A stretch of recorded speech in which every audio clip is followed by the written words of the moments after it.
All right, as the Royals close in on their long-awaited trip back to the playoffs, I can't help but recall the team's first postseason experience back in 1976. I want to tell you about it, folks. It came only 7 years after the Royals were hatched as an expansion team.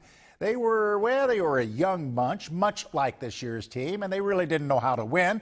They could play, no doubt about it. They blew a 10.5-game lead after the All-Star break. The Royals lost 7 of their last 9 games down the stretch while trying to win their first division title ever. Then in late September, I'll never forget it, the TV station sent me to Arlington, Texas with a modest cash advance to cover the series with the Rangers. No company credit cards back then, or they wouldn't at least share one with me. In Texas, the Royals would lose 2 out of 3 to the Rangers and fail to clinch a playoff spot.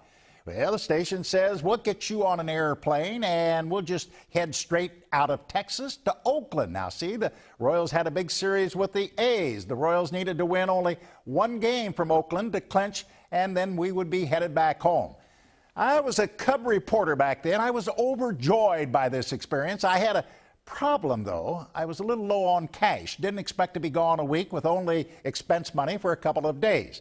The station told me to keep track of everything and they would reimburse me.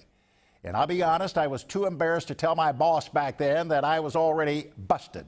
I didn't own a credit card. I had my wife wire money to the Western Union office in Oakland, and you talk about that is another story for another time.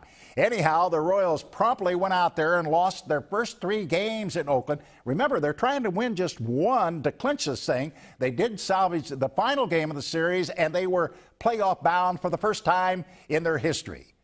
Timing was perfect. I was down to my final $10. We were headed back to KC just happy as a lark. Now, 38 years later, here we go again. And I can tell you this, there ain't nothing like baseball in October. Go Royals. That's Jack Smack.